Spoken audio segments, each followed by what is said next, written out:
Just over the hand of Stephon Thompson just came off that touchdown. The slant a minute ago. That was a really important play for this Miami defense that came through. Your Boise State man, the Avalos are missing two starters in that offensive line. They're starting center, they're starting right guard. On fourth down, Ferguson Reynolds. Marcus Bellin watches that one roll up the sideline. Good roll for Boise State inside the 30, all the way down around the 27-yard line.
All right.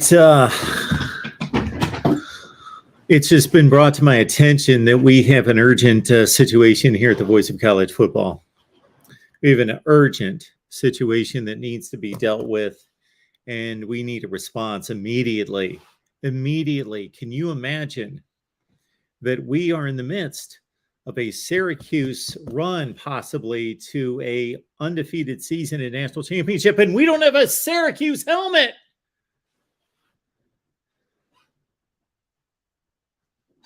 Maybe I could do something here. Can we peel this off and possibly Syracuse 22, Virginia 20. The orange, they are blessed. They are fortunate. They are charmed at this point, aren't they? They escape with another win. This time in ACC play. 2-0 in the ACC, 4-0 for the Cuse. They win it 22-20, dominated the first half, outplayed in the second half. Final drive, they get the field goal, and then they get the stop, courtesy Brendan Armstrong, missing the outlet in the flat that would have picked up the 4th and 5. So Virginia should have gotten themselves in field goal range to win the game, as they did last week against Liberty. But the Cavaliers fall to 4-4, or to 2-2. Let's do the math correctly. 2-2 in 4 games for the Wahoos. And so that's the difference between a program like Syracuse. We've got a squeaky chair tonight. Between Syracuse and Virginia. Syracuse is starting to gain some national acclaim, a little attention, a little mojo. Is it going to last? Probably not, but a little dark horse kind of talk. And are they really better than Virginia? Probably not. They escaped a couple games. They had the home field advantage in both games, and they slipped by. Virginia, on the other hand, loses this one, and they have fallen now in the ACC to 0-1, and nobody's really thinking Virginia football at this point. But Syracuse still on the radar, and we will talk Syracuse right here at the Voice of College Football with all of you and whatever is on your mind concerning Week 4. All right, let's run down the business first and foremost. The Amazon link is in the description section of all the videos. There's an Amazon link there, and there's a lot of you out there, and you shop Amazon on a regular basis. And please grab the link in the description section, put it somewhere where you will remember it, and use it. And it's exactly the same shopping experience. So you might as well use the link that we provide. And whatever you shop, please shop Amazon. When you do shop Amazon, I should say, please use the link. A lot of good content here at the Voice of College Football. We have broken down Ohio State and Wisconsin from a number of angles, including my conversation with a couple beat writers from both sides, and of course our Ohio State Weekly show on Wednesday. Please check out the Ohio State Wisconsin previews all over the place, and other previews as well. We've talked Tennessee this week in preparation of their showdown with the Gators, trying to break a 1-16 drought. Please check out that conversation we had earlier this week. Arkansas with a big game against Texas A&M. We have certainly set you up for that one as well. Check out the videos. Not just here at the Voice of College Football on the main channel, but check out the videos on the various channels. We've got a USC, Iowa, and Nebraska Tuesday lineup for you every Tuesday. Think about that. From 4 Eastern until 8 o'clock Eastern, you can listen to the best college football discussion you're going to find anywhere concerning USC, Iowa, and Nebraska at 4, 5:30, and 7 Eastern time on Tuesday. Wednesday is a blowout Wednesday, midweek college football talk to get you over the hump and into the latter part of the week and headed toward a game on Thursday. But on Wednesday, it is Ohio State Buckeyes live at 11, OU at 12:30, Michigan at 5, Florida State at 6, Miami at 7. That's on Wednesday, all Eastern time. Ohio State in the morning at 11, Oklahoma at 12:30, Michigan 5, FSU at 6, Miami at 7. Then Thursday night with a wholesome one and Miami talk at 8 p.m. Eastern time. And then Friday, we've got West Virginia. Hey, this is Friday, isn't it? Yes, Golden Blue Dude, Travis Kenobi. They talked to West Virginia's win against Virginia Tech on Thursday night, and a bevy of post-game shows here at the Voice of College Football on Saturday. Check out the lineup. We just posted it on our community page right here on our main channel on YouTube. Look at all the links. Follow your favorite post-game shows. We've got it all covered. I won't even go through all the teams that we've got covered for post-game on Saturday. All right, I'm going to check out the comments. Going to leave the link in the chat for discussion on college football. And of course, we will be at it bright and early. Well, I'm actually going to be at it bright and early, really, really early tomorrow morning concerning some other things, but concerning football at noon Eastern time, of course. And make sure you're locked in here at the Voice of College Football throughout the day on Saturday, not just for the postgame shows, but whatever strikes me as this is important. This is something that hit me. We're going to go at it. We're going to check it out. And for example, let's see last weekend, what struck me last weekend, I can't remember. But in recent weeks, when NC State escaped against East Carolina, boom, instant analysis from me. When Jimbo Fisher blew it against App State and that looked to be a debacle, boom, I came on here and certainly addressed that situation. And again, last week, I don't know.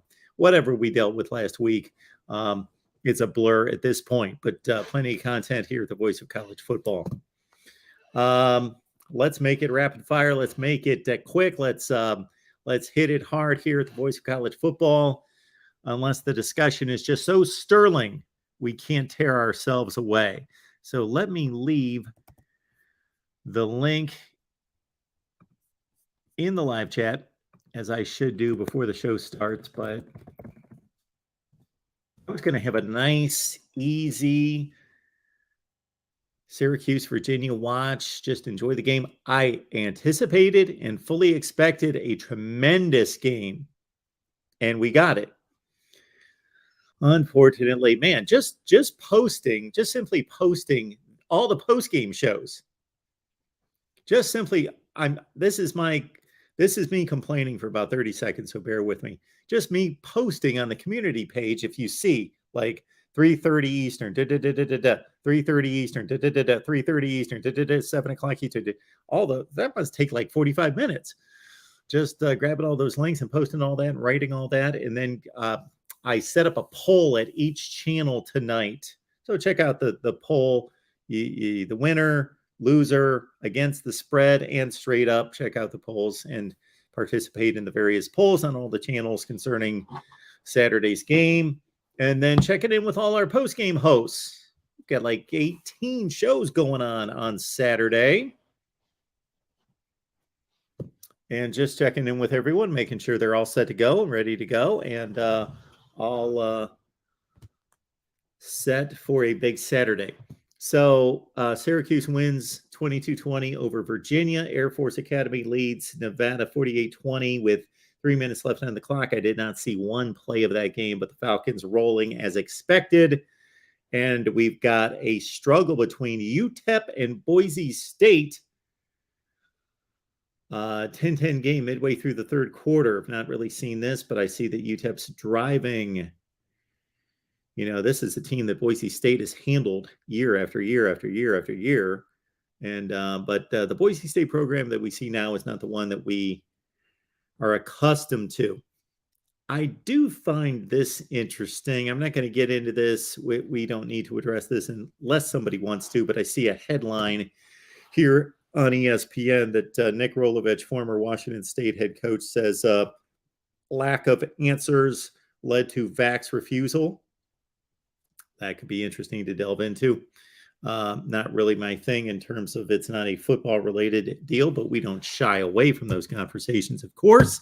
But more interestingly, more importantly, and more pertinent, of course, is this article that was released today by ESPN, and I'm sure it's at other locations. David Hale writes, sources, ... ACC administrators had informal discussions about possible Pac-12, Big 12 additions or merger.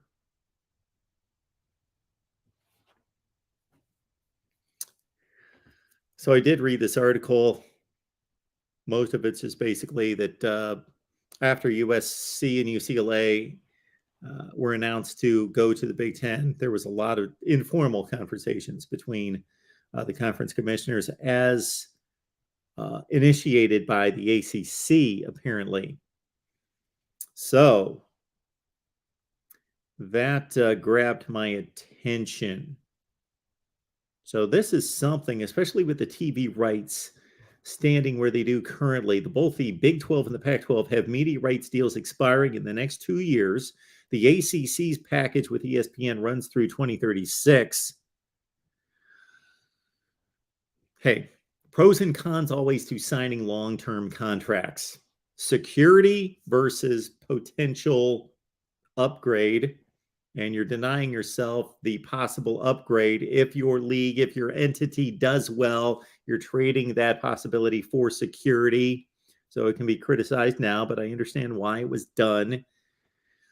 The ACC, 14 existing members, along with Notre Dame and all sports except football, signed over its media rights to the league through the terms of that TV contract, meaning no teams could leave the ACC for another league without losing access to television broadcasts of their games until 2036.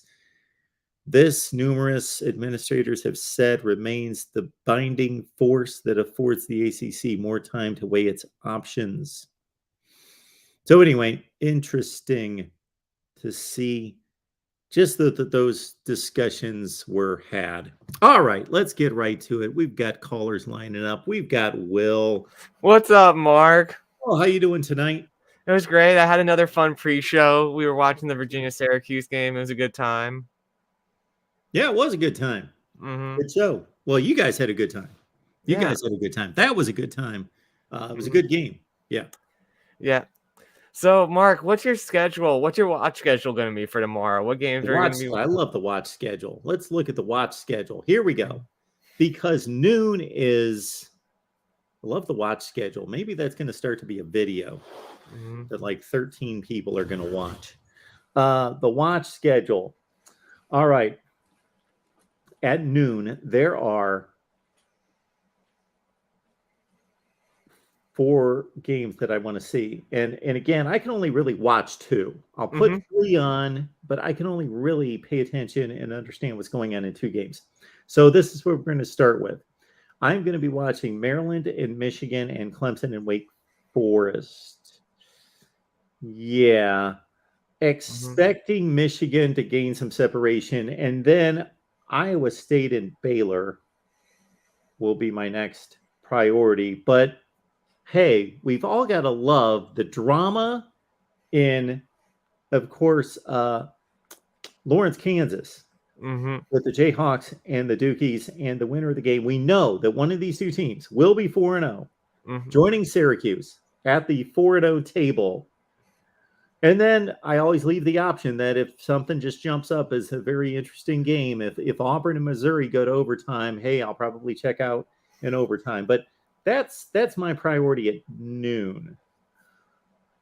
Even though there's a likelihood that Kansas Duke and Baylor Iowa State will be better games than Michigan, Maryland, Clemson, Wake Forest, I just consider those 2 other games, the Big Ten game and the ACC game, to be more important games. Then we get to 3:30 because we can bypass all these games until then. At 3:30, I am torn between Florida, Tennessee, and Minnesota, Michigan State. Those are my 2 games. And Texas and Texas Tech could turn out to be a decent game. And your boys playing North Carolina certainly will probably be my 3rd option. Then Texas and Texas Tech. Because I am intrigued by the North Carolina offense and the explosiveness, and Notre Dame, just their struggles. But and I had difficulty picking that game as well. Then you always have the wild card in the 3:30 window that Fox jumps in there at 4 o'clock with a game. And this is an extremely important game. Oregon, Washington State playing the Pac-12 opener, and they both have posted impressive wins in recent weeks. So that's an important game to see who gets the jump in the Pac-12.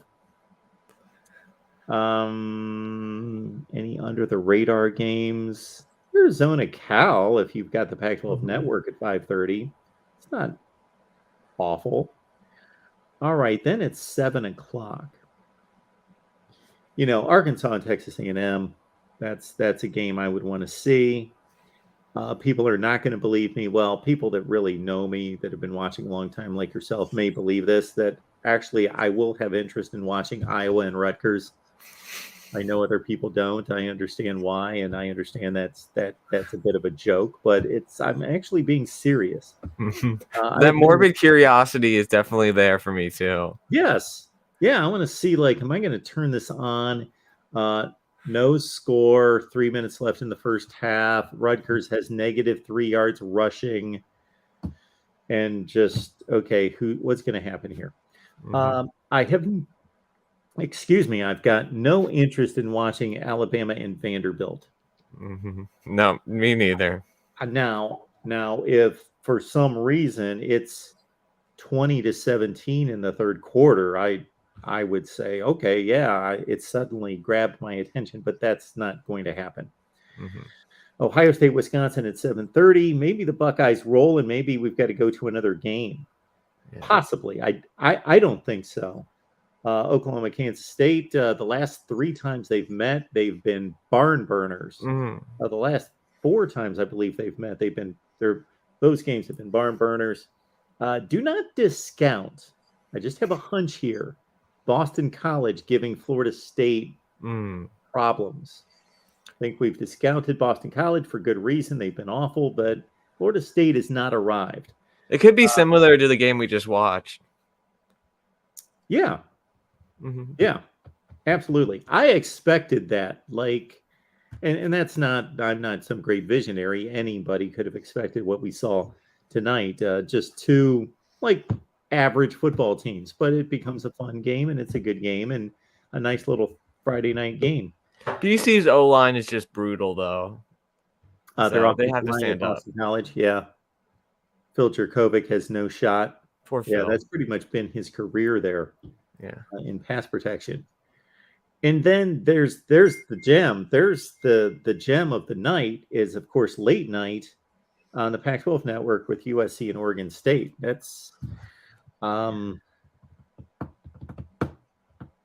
Stanford hang with Washington? Maybe Washington with a little bit of a letdown after Michigan State possibly could be a decent game. Mm-hmm. Yeah, friend of the show, the Stanford Tree. I'm excited to see what his design's going to be if he makes the trip. So what is the take there? He has different designs? He has a different tree design. He has his own costume. Each tree has its own costume. All right, that explains a lot. I didn't know that was intentional.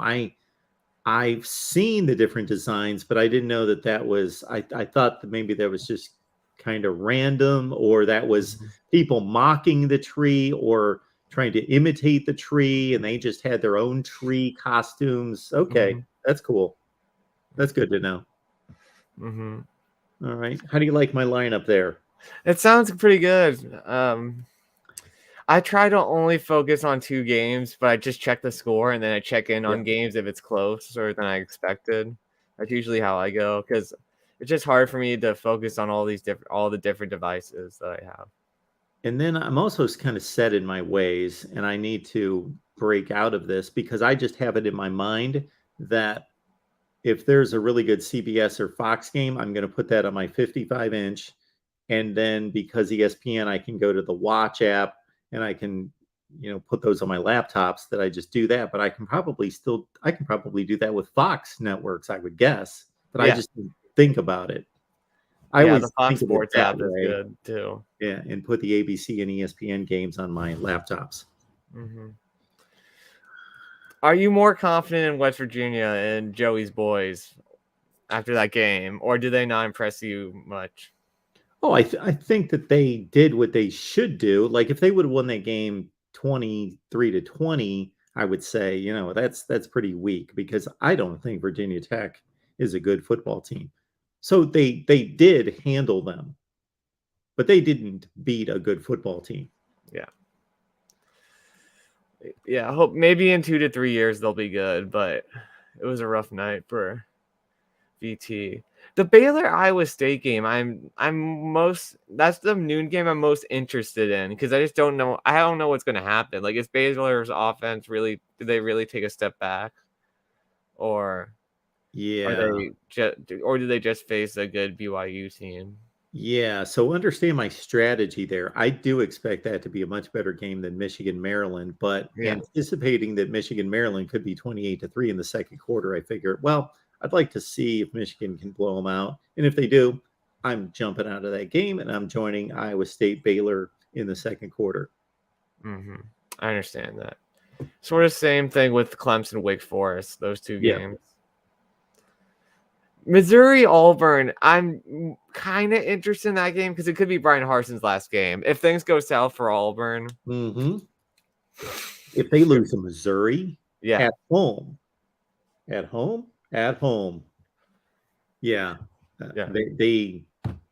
There is no hope. Mm-hmm. And just for like a little fun little rivalry, TCU-SMU, I might take a peek at that game because it's kind of the Dallas-Fort Worth area rivalry. And again, for me, Will, there are little windows every Saturday where a particular game I knew what was going on, but it was totally off my viewing radar, jumps up because it's 27-24 and there's 4 minutes left, and my main games they're blowouts. They're over, and I'm like, oh, I'm going to switch to let's see if we've got what's a good example? SMU TCU. There's your good example at noon. Yeah. I want to see the end of that game. Poor Carl Durrell. Poor Carl Durrell, man. Like, Yeah. this game against UCLA, which would be against his old team, and I think he played at UCLA as well. It would be kind of fitting for him to end his coaching career at Colorado against the team that he started out with. Yeah, he could possibly, I don't know, go home with UCLA and try to get like an assistant coach's job or some type of position in the athletic department. Just hop on the bus with them, go home. Mm-hmm. Yeah. Indiana, Cincinnati. There's a little wild card for you. Could Yeah, be that's a close game. Could be a Mhm. Cincinnati blowout. Is Nebraska off and then Indiana? Is that? Yes, Yeah. Nebraska's got one of their 2 bye weeks for playing another week 0 gem for us this year. Another Nebraska loss before September 1st. That is Scott Frost's legacy at Nebraska. We can lose a game before September 1st. We can beat everyone to the losing loss column before anybody else in America. Mm-hmm. All right, Mark. Well, I'm excited for the games this week. Don't want to take too much time. I appreciate it. So Thanks, yeah. Will. All right. Hopefully another great week of college football. Yep. Talk to you soon. Mm-hmm. All right. We'll keep it rolling. We've got some good callers lining up here. I see the names. I'm encouraged. I'm excited. Got Michael Hogue on the line. Michael, how are you? Good yourself, Mark? I'm doing just fine. Not bad. What's I up? mean, I'm all right and stuff like that. I wish I could be a little better. Hey, I got a question. Yeah, Syracuse is 4-0. They're not the best team, but No, they're not the best team. how ironically is it fun watching them because they seem like they always find ways to win late. You think so? As a Purdue fan, have you figured that one out? Yeah, they pretty much gave that game to Purdue last week, and then Purdue flipped the script on them. But I moved on. I moved on. That game is past history. I'm looking to Florida Atlantic tomorrow. So Yeah, Syracuse. They might be our lucky team of the year. We'll see. but the thing I'm trying to figure, and I'm not going to be here because I know you got a ton of callers lined up, and I'm sure Jeff is fine. one of them. When do you think America's going to actually start giving respect to Syracuse and thinking, these guys could be for real? I don't know. Maybe when I go from 37,000 subscribers to 3.7 million, and when I rank Syracuse number 3 in the country, maybe that'll have some kind of impact. I don't know. Do you think if they get past Wake Forest, then people will take them seriously? Well, people have to take Wake Forest seriously. Like, how serious do you want people to take Syracuse? Are you talking about winning the ACC? Not necessarily winning the ACC, but winning their division. Well, understand, Michael, if they win their division, they will be playing for the ACC championship. No, so I in mean- a sense, it's the same. Yeah, I mean, I see what you're saying, but I'm saying, are they in the Atlantic or are they in the Coastal? They're in the Atlantic. So, I mean, they still have Wake Forest, Clemson, and Florida State, or is it Miami? When Syracuse beats among hardcore college football fans like us, Mm-hmm. we will give Syracuse incremental respect when they beat, let's say, a Florida State, a Wake Forest, whomever they're playing this year in their cross-division games. Pitt's always one of their cross-division games. Mm-hmm. But college football nation will not recognize them until they beat NC State or especially Clemson. Clemson? Okay. I was wondering stuff like that because I was thinking maybe Wake Forest and stuff, so. Well, that's what I'm saying. You, me, other people in the chat, we'll say Syracuse beat Wake Forest. Good for them. That's really they're a nice little story. Good for them. They're going to get to a nice little bowl game, and they're better than we expected. One last thing. Go ahead, Mark. Sorry. National headlines until they beat Clemson or, to a lesser extent, NC State. Have they already surpassed their projected win total for this year? No. To win tonight? No. What was Syracuse projected? I believe it was 5.5. Somebody could check me on that, but I'm almost certain it was 5.5. Mhm. I was just wondering stuff like that. Then, all right, that was my 2 cents and stuff. Thanks for letting me take a moment of your time. I appreciate it. Have a great rest of your Of night and a course, great Michael. weekend. I appreciate it. You too. Thanks. Bye. Thank you so much. Okay, so ironically, we've got Aiden jumping on the line at the same time that I'm posting Aiden predicting my demise, I guess. I don't know. I don't see that for a long time. What's up, buddy? How are you doing? I'm doing well. So I made a couple bets, and I want to let you know, and I want to get your thoughts on them. Okay. So the first one I'm gonna give you, we're doing straight up the Tennessee-Florida game. I took Tennessee. The teacher I'm betting with took Florida. Betting with your teachers, are we?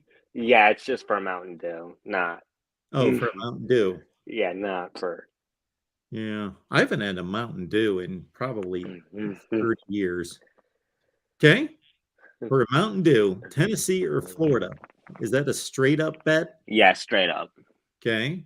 You know, we would consider that a sucker's bet if we were playing for anything reasonable here. There's an 11.5-point spread on this game. Oh, I think Tennessee gets Florida by at least a 14. Okay. So your teacher is a Florida fan. No, he just took Florida. He just doesn't care about being able to have to buy a Mountain Dew. Okay. All right. There's one. And the second bet is against the spread. I took Michigan minus 17, or Maryland plus 17. Sorry. Yeah. And then my buddy Marshall took Michigan minus 17. Okay. Well, what's on the line here? And then that's another Mountain Dew. Like an RC on the line there? That's another Mountain Dew, sir. Another Mountain Dew. You're going to be loading up on the Mountain Dews. What I would suggest is you space out the Mountain Dews. You don't want to drink those back to back. You're going to be flying off the walls. I know I will be. Trust me, man. Okay. So do we have a third Mountain Dew on the line? No, not a third one. I'm not. Oh, okay. I thought you had a third bet. Yeah. If you had a third bet, I would have suggested the 2-liter. But anyway, but I don't think that Michigan's gonna blow Maryland out like you think they're going to. Like I do? Did I say no? that? Like you said, they're gonna get some like separation. Like I think maybe Michigan will win by like 10 at the end. We were talking about my viewing schedule. I said if Michigan gets separation, then I would move on to another game. Because I think 17 is way too big of a spread for how good Maryland's offense is. You sure about that? Way too much? Yeah. Okay. I mean, I think Michigan will still win by like 10, but 3 scores with 2 of those receivers he has, I'm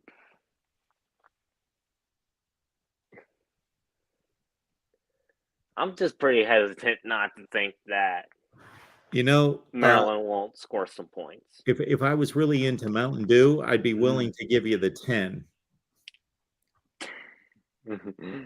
But the payoff with the Mountain Dew isn't really too enticing for me.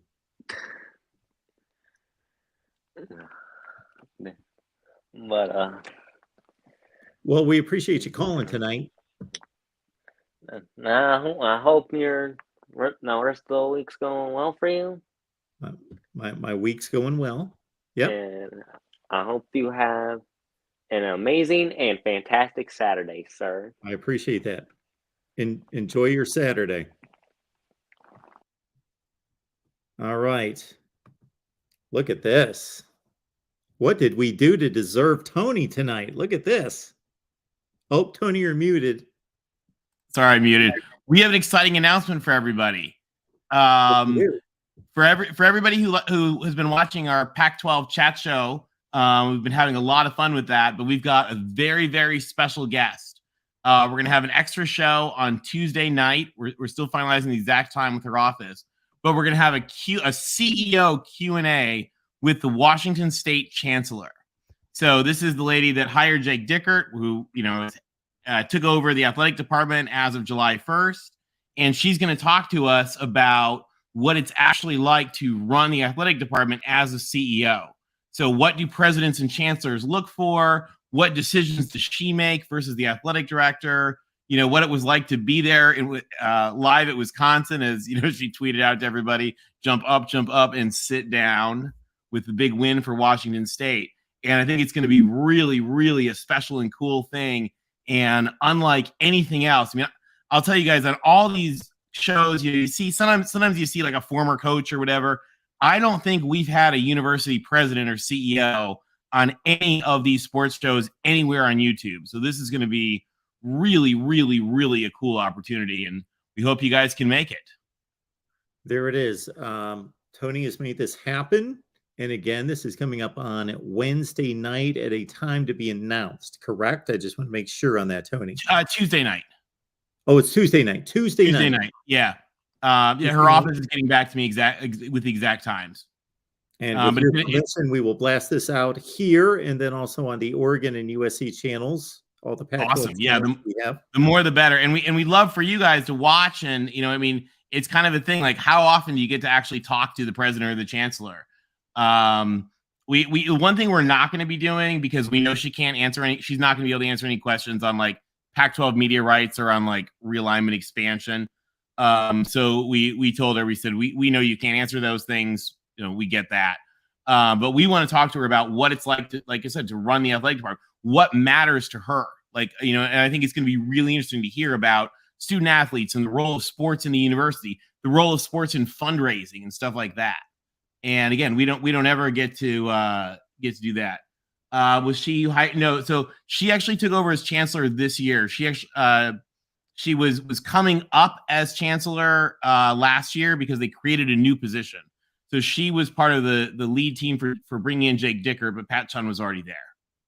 Okay, so I'm sorry if I misidentified her on the banner. No, you got her right. Somebody else was asking. Okay, I got in the chat. Sorry, in the chat they were asking if she had brought in Pat Chun. So yeah, Jason, I'm super excited. I think it's going to be really cool. It's just the kind of thing that we don't ever really get to talk to people on. So it's going to be good time. So everybody in the chat, I hope you appreciate and realize what Tony's telling us here. Just to gain the insight into the inner workings of running an athletic department, the football program, the impact on the culture, the university, the campus, the infrastructure, everything that goes on, whether you care about Washington State or not, that's inconsequential. It's about gaining that type of insight into this vast experience and tremendous knowledge and intelligence. Well, and I think it's going to be especially cool, guys, because she's new to the chancellor role. So she's got new perspectives, you know, and she's not going to give us the same tired stuff we hear from, you know, every presidents in interviews. I mean, not that we get many presidents in interviews on these kinds of things. They're usually only talking to people like Canzano and Wilner. So it's really cool that she's going to join us here on the Voice of College Football. So everybody, I don't want to take up the time for talking about the great game tonight, but this literally just happened like in the last 10 minutes. So I thought I'd share and let you guys know. Yeah, that is phenomenal, Tony. Thank you so much for making that happen. And I state that to the rest of the chat as well, because you have all of you influence and social media contacts that we don't have, whether that be Tony or myself.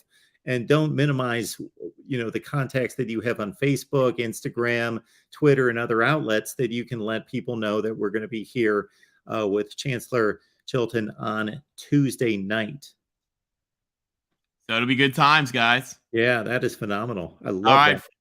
Thank you, guys. And thank you to everybody for helping us have the fun platform and watching. And we'll see you guys on Tuesday. Fight on. Thank you so much, Tony. Actually, we'll see you for USC postgame live tomorrow. But then after that, we'll see you on Tuesday.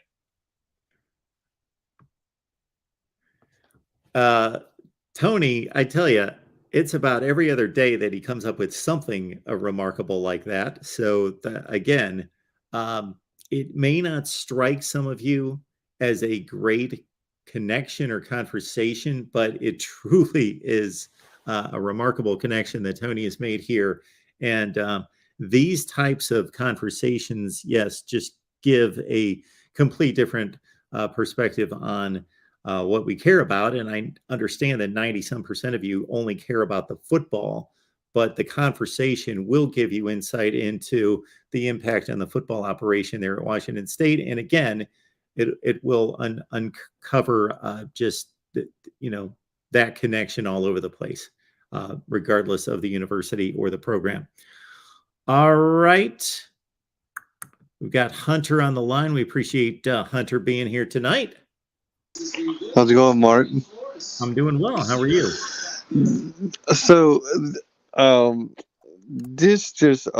announcement just triggered a question that I have that come to mind as I was listening to him say that, and I wanted to ask you. If you were to given the opportunity to interview Nick Saban, what questions would you ask him that normal interviews don't get asked?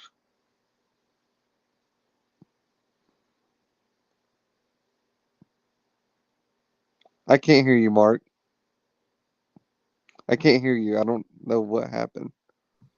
That's my fault. We had a siren going by the house here, and I wanted to make sure that was muted. Anyway, so that's a great question because, if I found out right now that I was interviewing him tomorrow night, then I would, of course, give it some thought in terms of what I would ask him. Now, if he just was in my face immediately, then I'd obviously have to come up with something as similar to you asking me the question in the moment.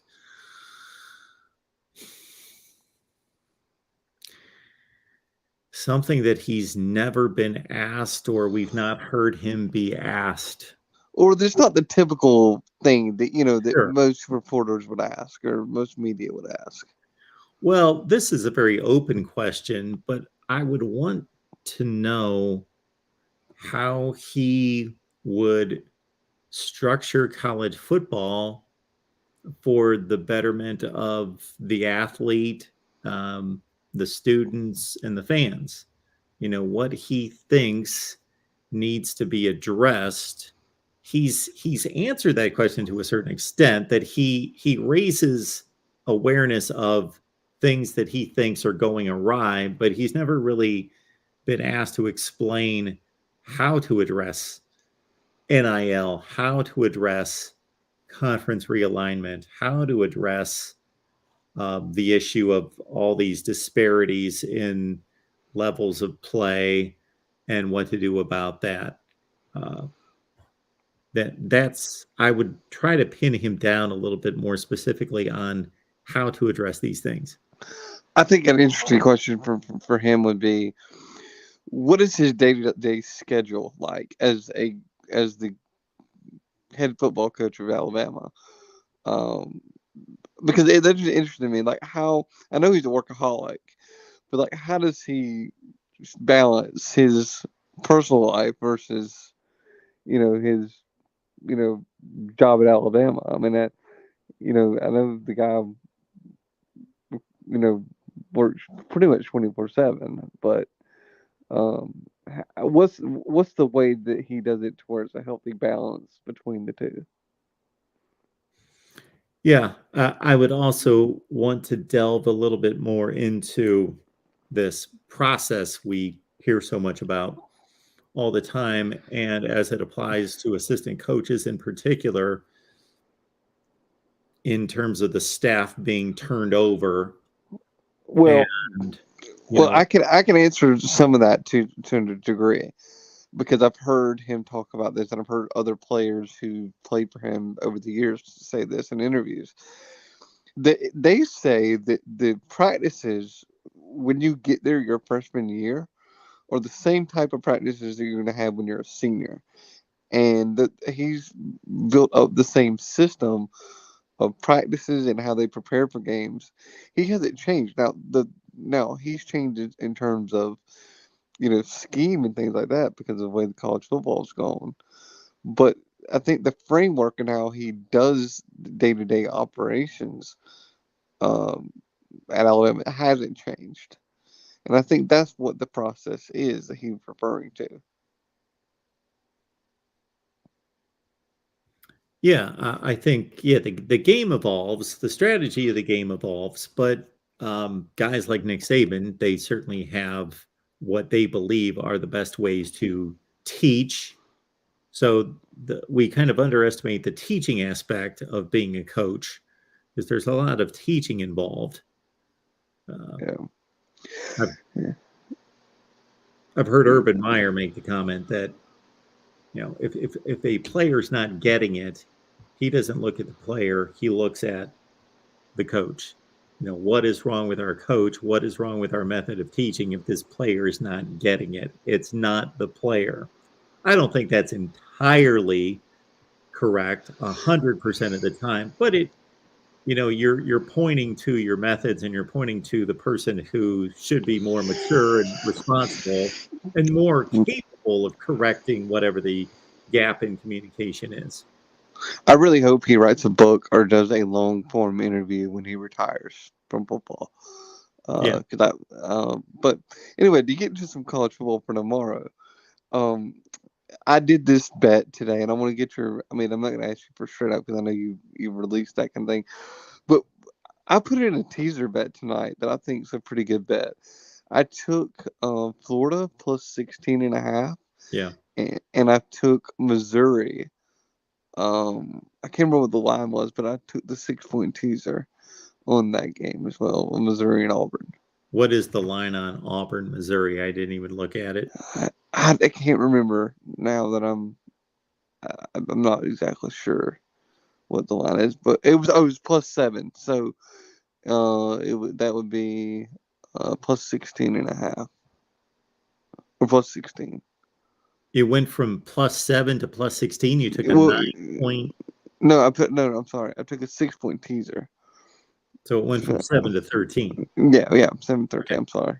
So here's the issue with all of that, and I'm no betting guy or expert. I think it's interesting. It's like stocks. I would never consider myself a stock market expert or guy, but I own stocks. I find it interesting, etc.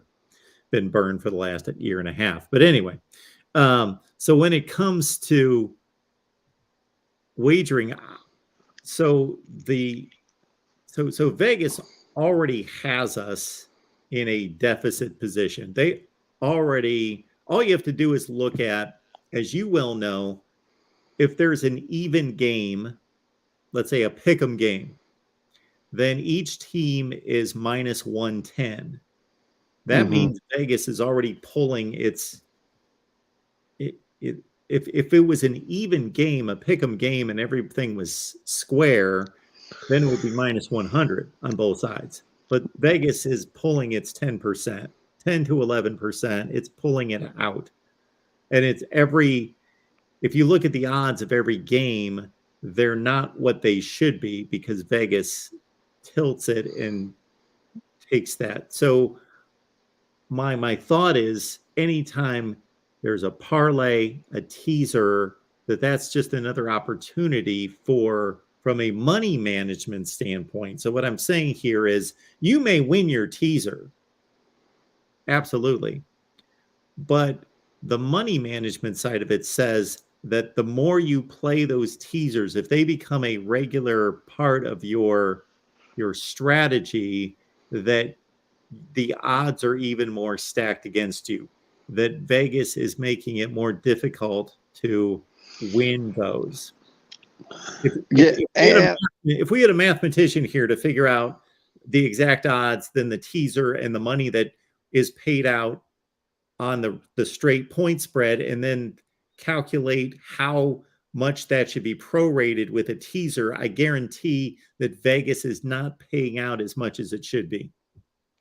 Yeah, I get what you're saying. I only do that, and I'm not betting a whole lot of money on it, but it's just one of those things. When I say I think I see a game or a little bit of an edge, I guess you could say. I mean, on those types of bets, I'll do them. I don't do teasers a whole lot. I'd rather bet on the money line on games, most of the time anyway. But anyway, one last thing. I think to me the most interesting game tomorrow is the Florida and Tennessee game, and I really think that Florida has a chance if if their defense shows up. If their defense doesn't show up, then I don't think it'll be. I think Tennessee will run away with it. Okay. Well, Hunter, you call all the time, so I think you understand. I'm going to say this in all good naturedness that those kind of comments could be made about every game. You know, you're making a pretty long leap there with if Florida's defense shows up. Well, again, they've been sort of inconsistent, and you know they've got and we got to give Florida a little bit of credit. I mean, to be under the first year reign of a new coach. I mean, they've done decent under for a change of a way of doing things. Yeah. I mean, see, I'm just. What do you say there, Hunter, makes total sense. But again, that's another one of those conceptions, one of those, if they're wrong, it's a misconception, that things are a certain way, but I would love to see the numbers back that up. So, for example, we all know what a trap game is, but it's never been proven by anyone that I've ever seen. And if somebody knows, drop the link, and I certainly want to see the article or the research that anybody's done to prove the concept of a trap game. I understand what it is. I understand the theory of a trap game, but it's never been proven that it exists.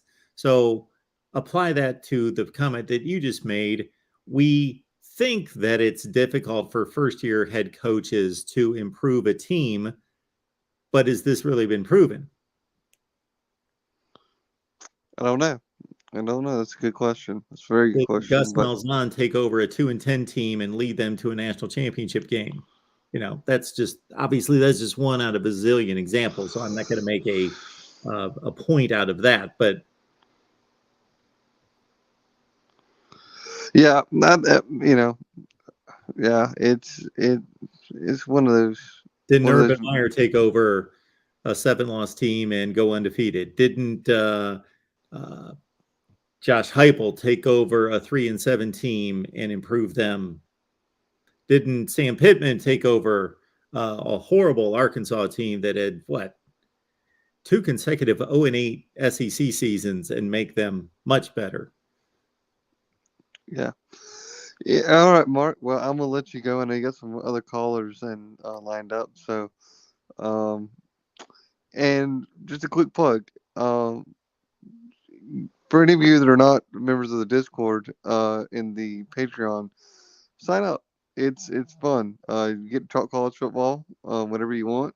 Somebody's always on the Discord, and we do. Some of the guys do some live shows that are as well. So it's the best $5 I've ever spent. So go ahead and jump on there. Thank you for that, Hunter. I appreciate you promoting our Discord. Thanks for that. And hopefully we'll talk to you tomorrow night. All right, roll tide. Yeah, so Hunter is letting everyone know that we've got a Discord available. You go to Patreon. All I can find is the ticker there on the bottom of the screen there. Go to patreon.com, search MarkRogersTV. And I do apologize to, I'd have to look at my email, but I'm going to do it because it's important, because I have not sent a link to, and he signed up earlier today, Mr. Dwayne Baker. Mr. Dwayne Baker, if you're watching today, I will get you the link very soon. Very soon, I'll get you the link, because we've got a little introductory welcome, little newsletter, little letter that we send everyone who joins Patreon to say, hey, welcome. This is what we provide. Here's the Discord link. Here's your little certificate to say you're part of the Voice of College Football community and all of that. But so I need to do that. But yeah, join the Discord as you see on the ticker down below. Talk college football all the time. Talk college football. Search Mark Rogers TV on Patreon. J Dub's here tonight. How you doing?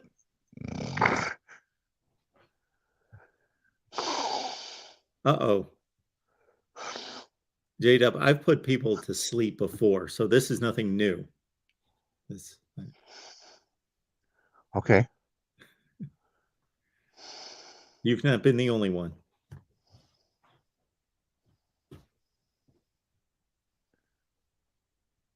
I think when I look back at what I've seen the past 2 days, my thoughts are, wow, Virginia Tech, they are just a shell of what they used to be. And God bless him, Brennan Armstrong, the Virginia quarterback, has these great numbers, but I swear I am his kabuki doll. I mean, if I watch him play, he does not have a good game. He puts up numbers against everybody he plays against, unless I happen to be watching. I feel bad for the guy. But there was some discussion earlier how good we think Syracuse is. Yeah. I'm kind of with you, Mark. Maybe the people who really follow college football will be impressed if they get out to 6-1, 7-0. But I don't think they can do anything that would grab the attention of somebody west of Pittsburgh, unless that involves whacking North Carolina State or Clemson. Yeah. And that's probably accurate.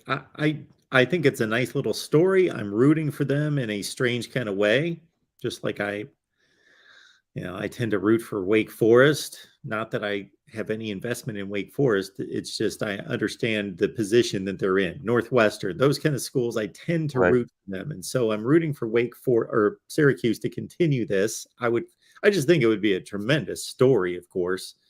But most likely it's going to settle in. This is buying them wins that they're going to need to get to a bowl game or do a little bit better. And then it's going to be a nice little story that they went 8-4 and they're going to play in the Pinstripe Bowl. That's about what it's going to be. But I would love if they shocked us all and kept this going. Well, we could have a bit of a shocker tomorrow in the Big 12. I will be at this game on the sidelines shooting for Baylor at Iowa State. I'm very much looking forward to seeing. I know the whole world is high on Dave Aranda, and I don't want to take anything away from him. But I thought twice, 2 different games last year, Iowa State was one of them, and Oklahoma State was another, and he had very poor clock management decision making in the fourth quarter, and cost himself some gray hairs. He should have got out of there with a larger margin of victory than what he did. So I'm not sold on him as being Saban Jr. or whatever some people are trying to make him out to be. Let's give him a few more years and see. I don't think he'll leave. There was somebody spreading it around that he might be interested in Nebraska, and I would say why. And that's the same thing for Corey. Was on here last night. I was in the back room for an hour listening to Corey ramble on, and the guy just hates the Cyclones. He wants to do he just, I don't care where it is, where he ends up. He just wants Matt Campbell out of Ames. Matt Campbell, I don't think will leave for Nebraska. I wonder what you thought. If you thought that Campbell would be enticed, because Nebraska will be able to throw a lot more money at their coaching position than what he's making now. So, I mean, but then Detroit, the Lions offered him, his family a golden parachute, and he turned them down. Yeah. So I think the one thing that we can say for sure about Matt Campbell is that it's not going to be easy for anyone to draw him out of there because, he doesn't jump to the NFL in that particular case, at least. And he could have a number of college football jobs that are considered to be better than Iowa State. So he is either, i.e. Brent Venables, waiting for one of his 3 jobs that he wants or 6 jobs that he wants, or he, imagine this, maybe somebody is the head coach at Iowa State and they're making $4 million a year. That's certainly more money than I think everybody in the chat. Maybe there's somebody in the chat makes $4 million a year.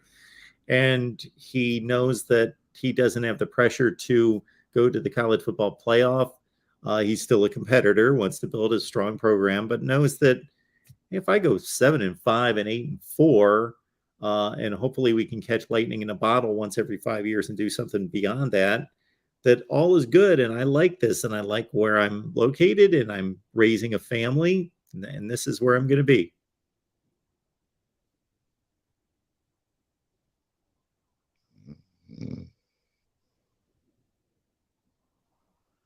So, well, I just think,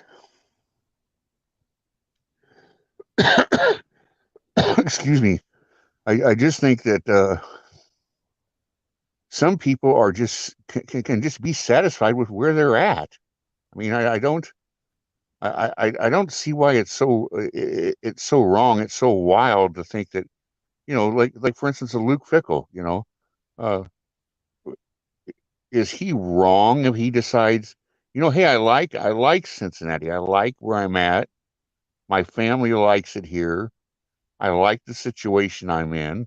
I like the money I'm making. I'm Big 12 now. It's entirely possible that some of these people might just be satisfied and don't care about an extra $2 million after they've got 15 in the bank, Absolutely. Far be it for us to judge what is going to make other people happy or what career path they should be on.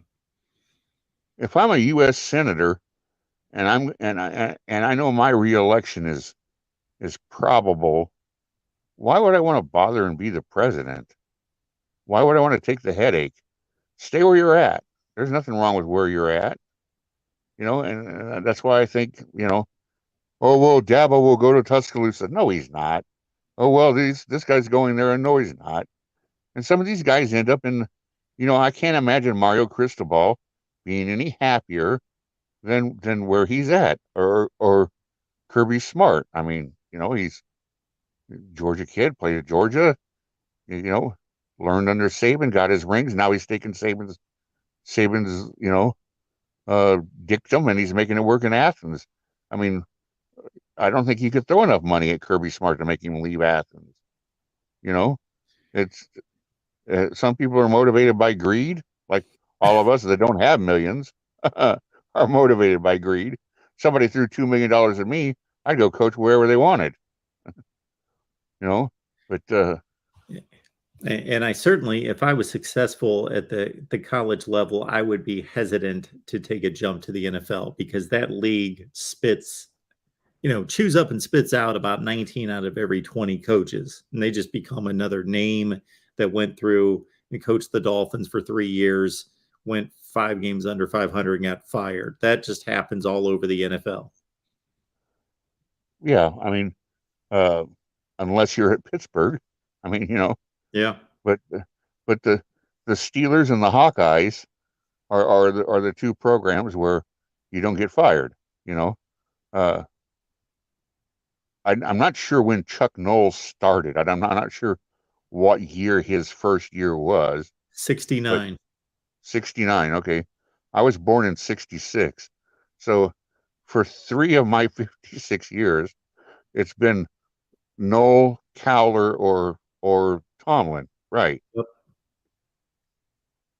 And since 1979, it's been Hayden Fry or Kirk Ferentz in Iowa City.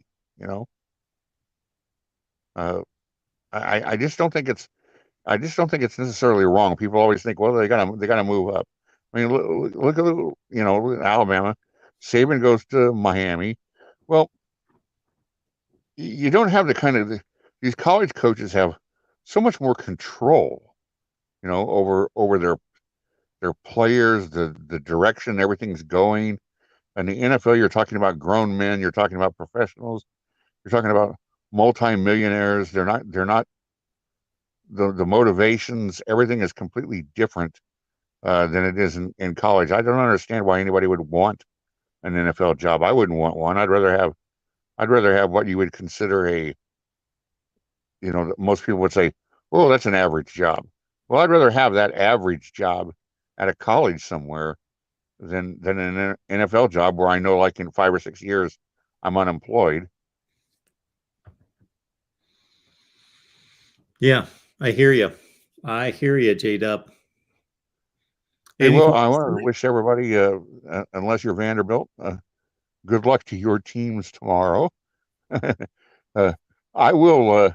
I'll get out of Jack Trice. I'll get back home in enough time to try to dig through the end of the Vandy Bama game, which I will watch because I very rarely get to see Bama play live because of my work schedule. But I'm a happy camper. I've got Baylor at Iowa State this week, and then next weekend I've got Michigan at Iowa, and that should be very interesting. I mean, Iowa's at Rutgers tomorrow night. I think that's like a 7 Eastern kick or something like that. Yes. I heard somebody say earlier, first team to 10 might win that game. I'm not sure. I think Rutgers can score in the 20s. Iowa might. I mean, imagine if, I don't know what the over under is on that, but imagine if that game is in the 20s. 34.5. 34.5. What do you think on that? Here's $1, Mark. What are you betting? Under. I would too. And that's tied for, if the information I'm getting is correct, that's tied for the lowest over-under ever. Really? Yeah, I was kind of surprised it wasn't lower, that there wasn't a game out there at some point. And I don't know when over-unders started. I would guess it's been at least 20 years. Yeah, I can't believe. Really? 34? That's somewhere there's got to be. There has to have been some game somewhere that was like 28 or 29. I mean, a sucker bet. There has to have been somewhere. Because it'd also be interesting to know what's the largest over-under, the highest over-under you ever saw. I see like 5 different articles that say the Rutgers Iowa over-under in week 4 is so low that there are 4 games on the college football slate with a point total expected to double that. Okay, blah, blah, blah. The over-under, this is, okay, they're showing us the lowest college football betting totals tracked since, I don't know when this started, but the oldest game is 1995. Arizona, Oregon State 33, Rutgers, Iowa 33.5 this game tomorrow. Right. Then you've got Iowa, Wisconsin 34 in 2021, just last year.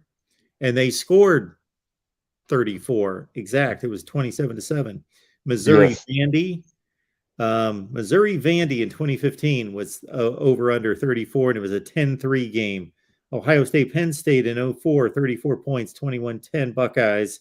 Michigan, Wisconsin in 98, 34, 27-10. So it went over. So yes, this is just a shade over the lowest of all time of 33 points. Most of the games that you just mentioned involved Big Ten teams. I was just going to say. Yeah. Yes. To remind you of 1982 at 3 yards in a cloud of dust. Yep, 4 of 6. Now, if we would have had over-unders back then, and again, I can't find when over-unders started. I would like to know that.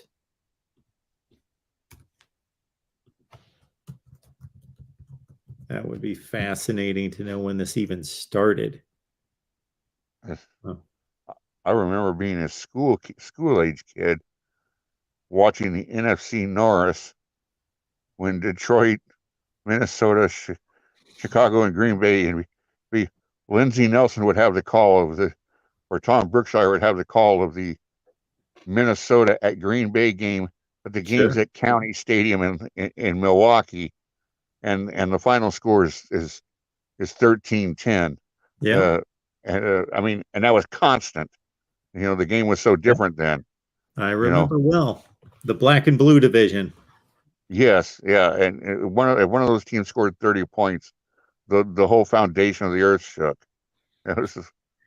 Yeah, if they did, it was probably Fran Tarkington and the Vikings. Since yes, he did set the all-time record for touchdown passes. That's been obliterated, of course, a long time ago. I remember. This is a little bit off the subject, but you'll remember the name Chuck Foreman. Yes, number 44. Yes, I had the honor of meeting him one time, and several years ago, and I always thought, watching on TV, this guy is huge. he's he's a really big guy, and I met him in person, and he's not at all. I thought he just played big, got behind the pads. He's one of those guys that our generation, me and you, he's not going to be in the history books anywhere, but me and you remember him as a yes. quality player. Quality player. He was one of the first running backs that was a main threat in the passing game. They threw him a lot of passes. Yes. And he was one of those guys that, as the game went along, they always say, people got tired of hitting him. That's why I thought, boy, Chuck Foreman, hey, who's in the next room? Chuck Foreman. I'm like, oh, really? The Chuck Foreman? I'd love to meet him. And met him, and I was like, you never know when you're going to see somebody. Walter Payton was the same way. I had an opportunity to shake Walter Payton's hand. Not physically as huge as you think, but I can't imagine trying to tackle a man. Sure. All right, J-Dub. All right. Hey, thanks for having me, Mark. Of course. Good luck to everybody. Sorry I sucked up so much of the oxygen here in the room. And I'm sure there's other people want to call in. Have we heard from DeReal tonight? We have not. Okay, I know we heard from Will. I know we heard from Will and Hogg, and I can't believe I have to follow Tony, because Tony just takes. He's the sparkle. I mean, getting the Chancellor, holy cow! I mean, yeah, that's high cotton. I mean, first he gets the tree, okay, and I don't know how you're going to beat the tree. I mean, but now he has a Chancellor. That's just spectacular. I'm looking forward to that. Tony is going to single-handedly increase the Pac-12 prestige. Just all by himself. Him and Tim and Ben. Who else? LBC. Yeah. Oh, yeah. We've got an amazing Pac-12 contingent here. Yeah, and for a while, the communities I've been hanging around on YouTube, the Pac-12 wasn't represented at all. You couldn't get anybody from the West Coast. I mean, time schedule different. Their people got working at different times, and their lives are different. It's 11 for me. It's 8 for them. Whatever, and but it's great. It rounds it out. College football's better when there's interest all over the place, and it's not just a regional game. It's not just the Southeast. Yep. Thanks again, Mark. Good luck to everybody. Good health to everybody, and don't forget, mash the thumbs up and the Amazon link. Thanks, J-Dub. All right, good stuff. Anytime Chuck Foreman can be worked into the conversation. Yeah, there's you guys are familiar with NFL films and their mastery.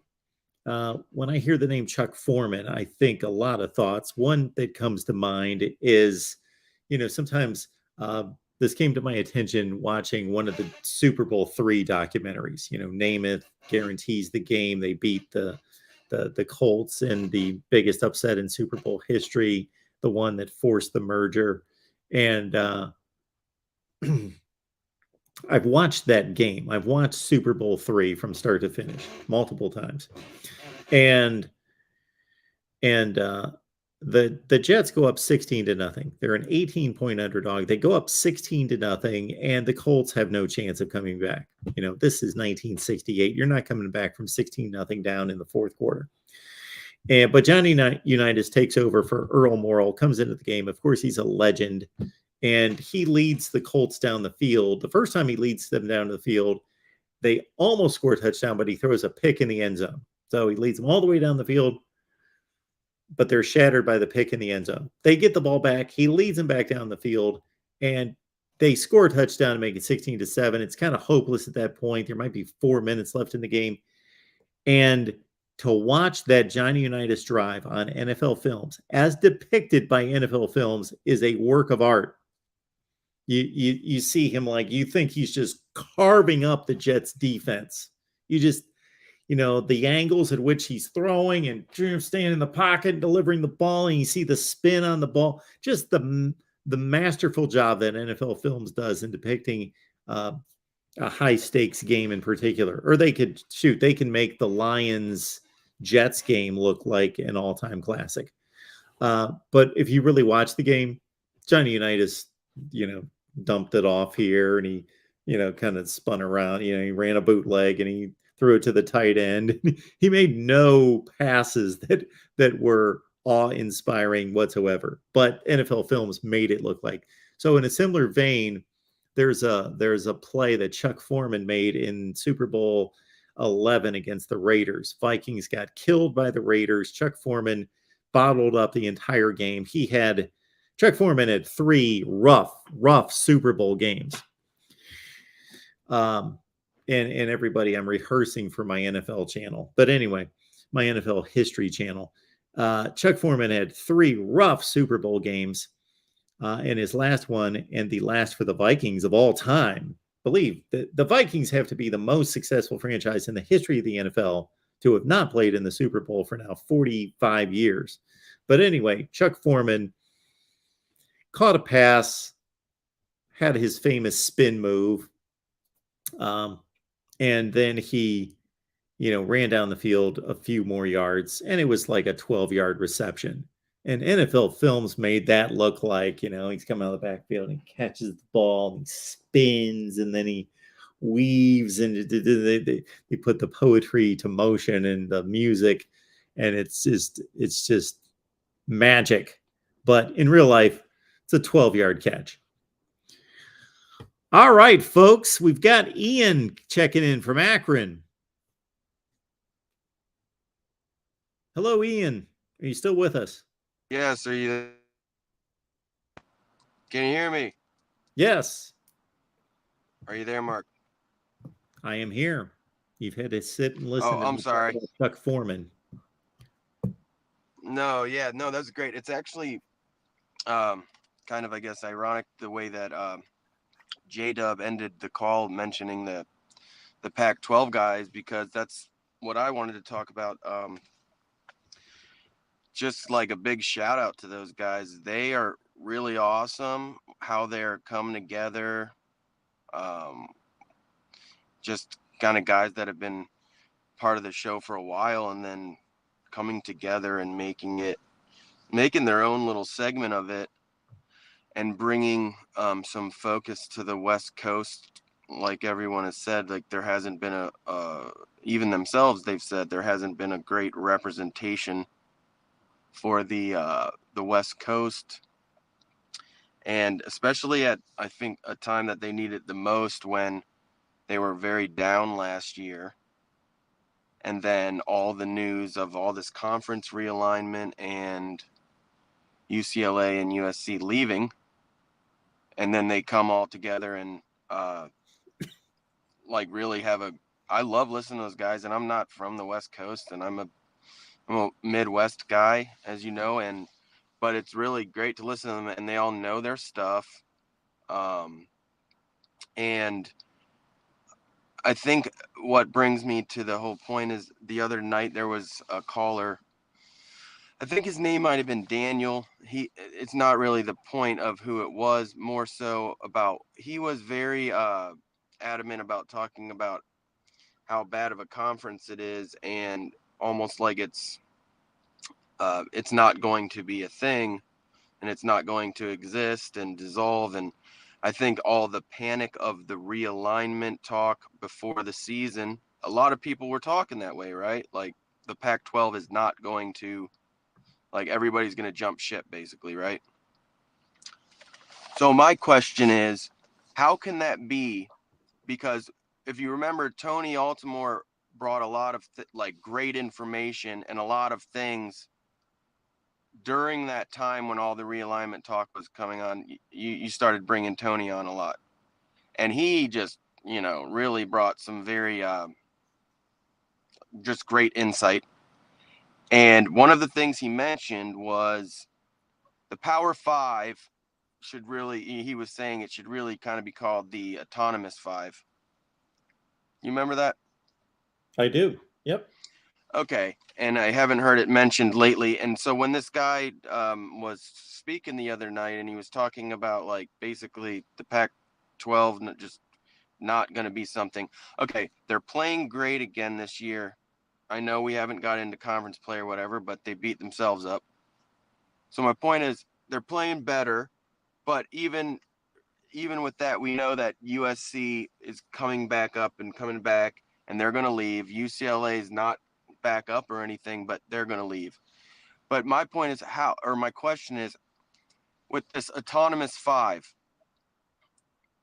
we've shifted, from my understanding, what in the past was a lot of the decision-making and power being in the hands of the presidents to now the athletic directors. More so, like they have a more responsibility and just power, basically.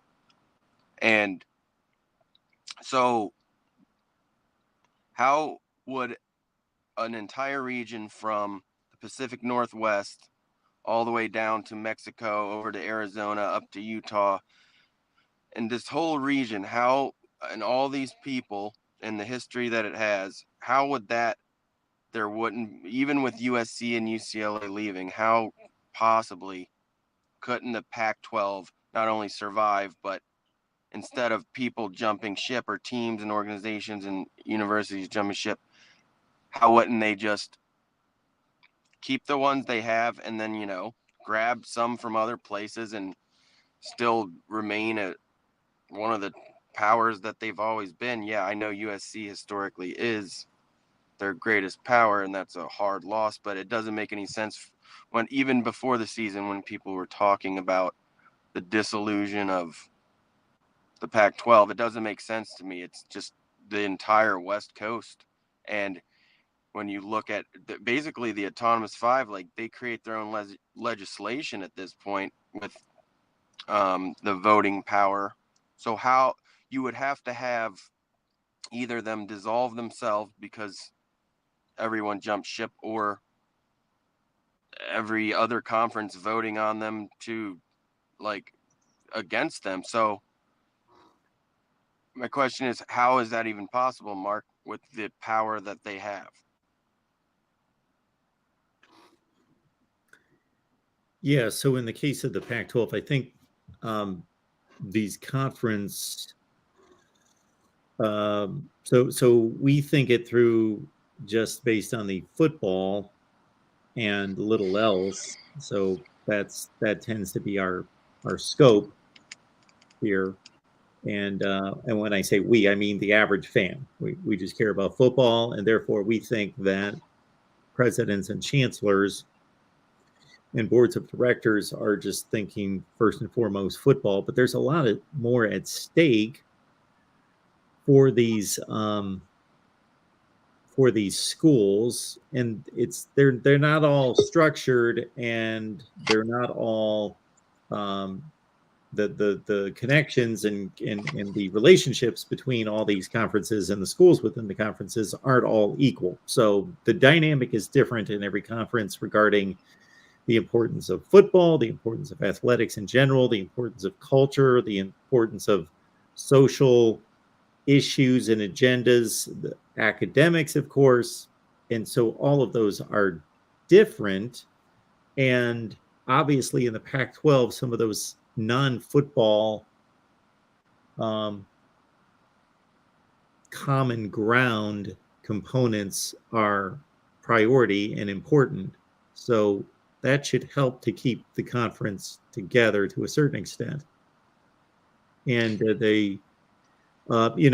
we started to get into it a little bit, what was reported on a number of websites today about not anything imminent, but just to let all of us know that the ACC, the Pac-12, and the Big 12 have talked informally about making a mega conference. Oh, that was today?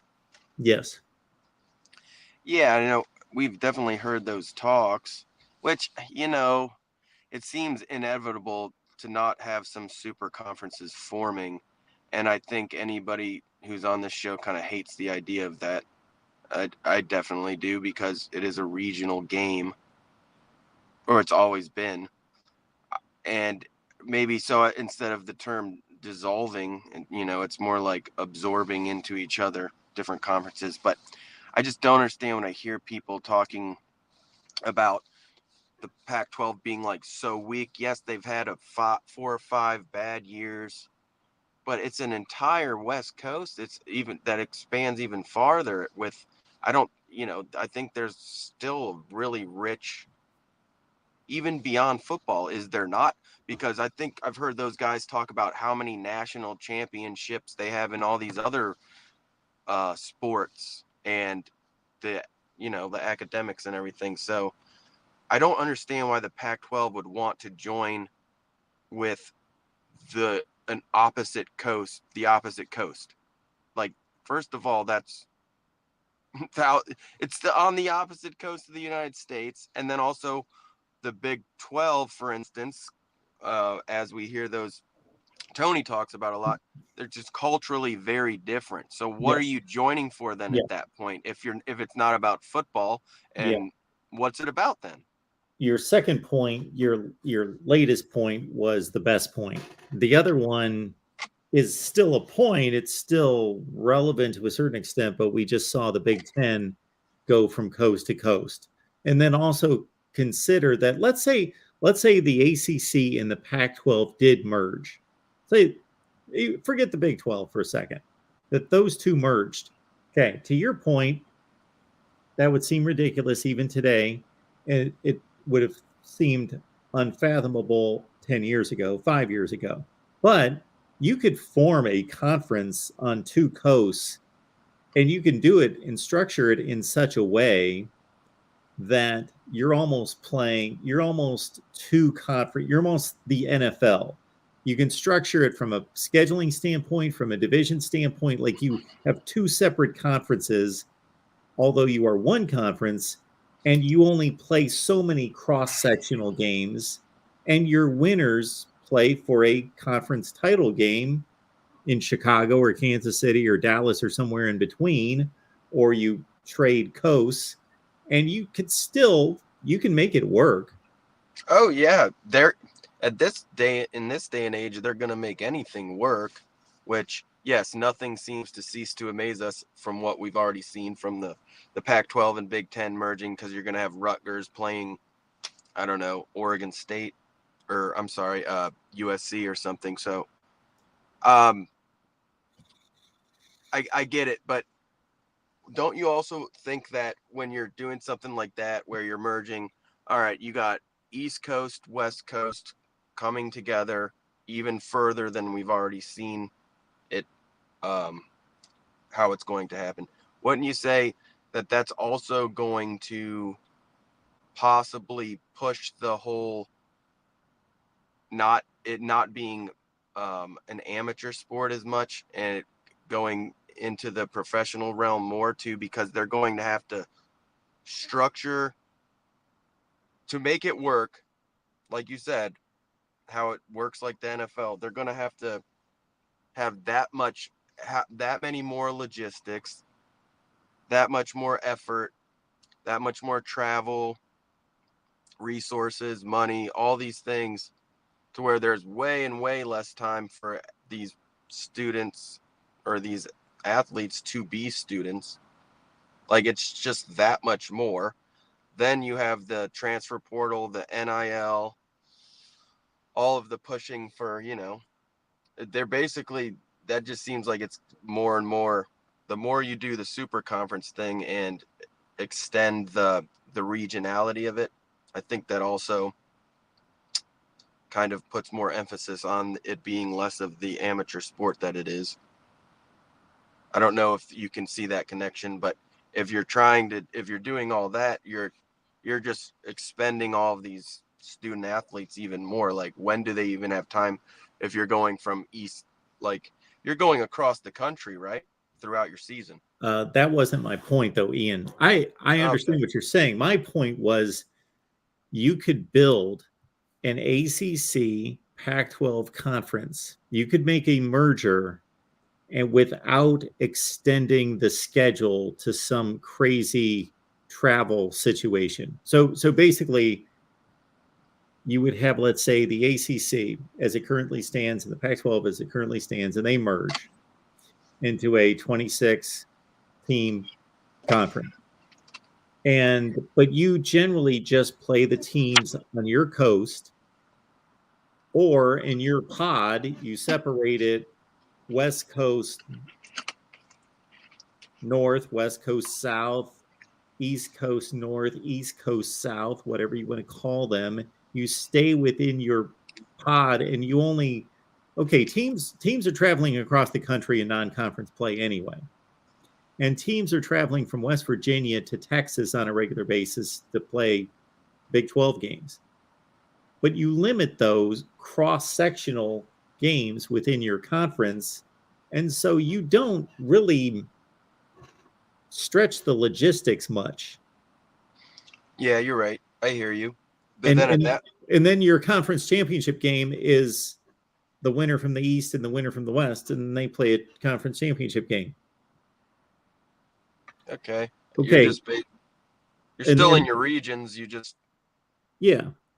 So then the last point I'll make about this and what should be considered, and I'm sure it is that, to your point, the Pac-12 can possibly stabilize itself by adding Fresno State, San Diego State. Those are the first two that come to mind. I posted videos that ran down all the candidates and how at least I see them and their value from a football standpoint, academic standpoint, money standpoint. Okay. Let's say the Pac-12 stabilizes itself and the Big 12 seems to have stabilized itself. And let's say the ACC doesn't get picked apart, it stabilizes itself. But those conferences aren't strong enough to bring anybody else of significance in. I think we've all determined that. Nobody's going to the Big 12 that's going to, Penn State's not leaving to go to the ACC or any, there's too much money being made in the SEC or the Big 10 for them to lose. They're not losing anyone. So the ACC, the Big 12, and the Pac-12 can only stabilize themselves by adding smaller entities like the Big 12 just did with Cincinnati and UCF, etc. So and if you lose your elite teams, then what is that doing for your conference? Yes. So the choice is, and I think this answers one of your first questions. Your choice is, do we stay in our current configuration and make $40 million per school per season and compete with the SEC and the Big 10 schools that are making $100+ million per school per season, which is a huge difference. But you got to think of not just per year, over 10 years, that's $1 billion versus $400 million. It becomes catastrophic. But they could stay in that disadvantaged competitive place and still have a good conference, but they're not going to be able to compete with the Big 10 and the SEC. Or the idea of let's grow stronger by numbers and either all merge or our very best merge, and we leave off the Oregon States and the Wake Forest of the world, unfortunately, and just our best merge. Either or, we then can be as big or bigger, probably as big. I'm not going to send them beyond the Big Ten or the SEC, and now we can compete. Yeah, unfortunately, it seems inevitable because that's what companies tend to do. I mean, that's in a corporate kind of way. That's the big ones buy up the little ones, and so I don't know. I don't want to see it not. I don't want to see it be no Pac-12 or no ACC or no Big 12. Yeah, in the scenario we're playing, it's going to be the SEC, the Big Ten, and whatever they would call themselves. I mean, I guess if you had three, we're all still going to watch. We're all going to enjoy the games. But like I said, I still think of Colorado's and Arkansas as Big 12 teams. Like, I know they're not anymore. I still just see, maybe that's just because that's how it was when I was a kid, but I don't, the regionality just made sense more. And the West Coast has so much money and it's so strong. I don't understand. Maybe there's just not a interest as much in it. Maybe the Midwest is, and the South, they're just, I know the SEC makes more money from football than, they depend on more money from football, for instance, than the Big Ten and the Pac-12, right? So that's a big thing for them. That's why it looks like they're just smash mouth football people all day.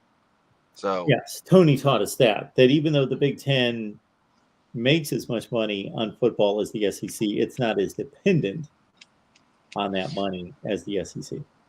Right. And I guess my main point, I'll let you go in 1 second. I guess my main point was Tony really taught us, like, it should be called the Autonomous Five. So with that power, it's a group power and there's a council. I don't know. I think it's fairly new. I mean, a 2014, 2015 kind of thing that shifted a lot of the power from presidents to athletic directors. I think we hear more about athletic directors and talk about them a lot more now than we did in 2010. So if they have that much power, it's a collective power, but there is individual power. I don't see if a conference doesn't want to lay down, I don't think they have to, but I guess the point is that they'll get eaten up if they don't merge, or they just, they won't be able to compete. I just see the Pac-12 doing good stuff, and maybe I'm just really jacked up and inspired by the guys that have come together and did the Pac-12 chat, because they have so much great information, and it's a great region. It's a great area, and there's so much talent and resources and everything. So it just doesn't make sense for them not to, I don't like USC going out of the Pac-12, even though it'll be cool to see them playing in the Big Ten in those matchups. I just don't like, it doesn't make sense to me in my mind. It does not. All right, man. We appreciate you being here. Thank you, Mark. Have a good night. Sure. You too. All right. I think we have just about done as much damage as we can on a one Power 5 game Friday night. We still have, let's see, a couple others in the books out there in the beautiful Mountain West. Boise State. You've had, Hawkins and, of course, Peterson and Nutt. And you've had all these tremendous coaches that have gone through the Boise State system. Let's see, it went from Nutt to Hawkins to Peterson to Harsin, and they've just rolled through. Andy Avalos does not seem to be with the program. He has not followed the procession of dominant Boise State football. They lost to UTEP tonight, 27-10. They're coming off a 7-5 season. So maybe he's not going to be long for his job either. It appears as though Brian Harson's hanging on by a string. I believe, yes, Dirk Cutter. Absolutely. It also appears as though, let's see, yes, Brian Harson.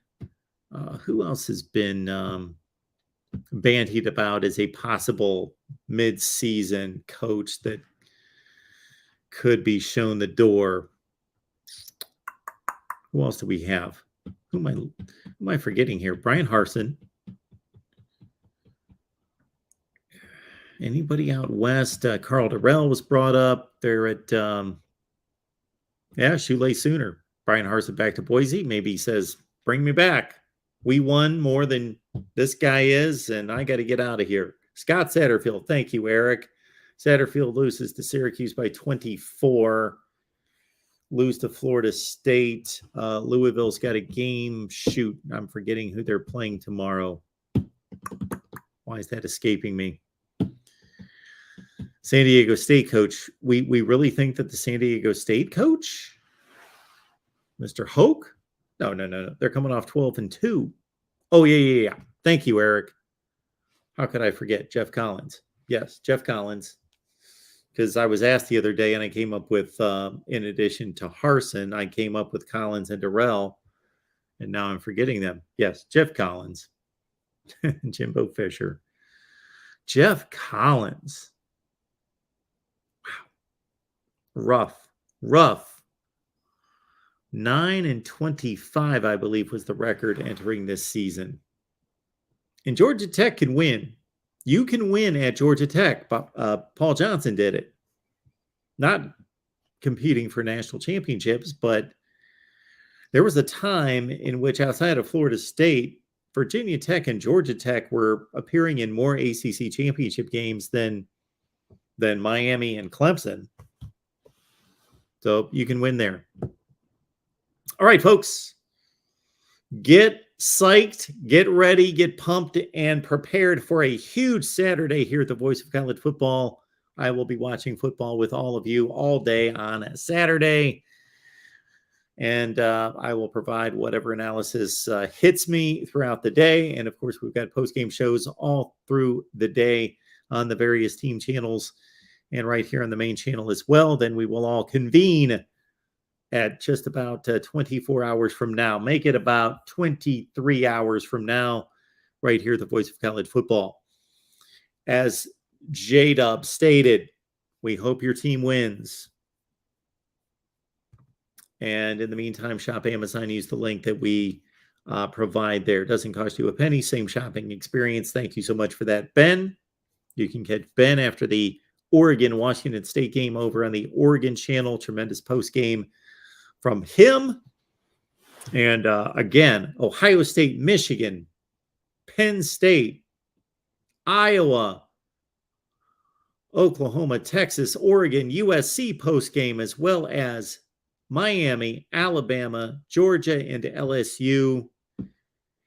And we will all catch our sleep hopefully tonight and be back here tomorrow night. Same time, same channel. Quack, quack, quack.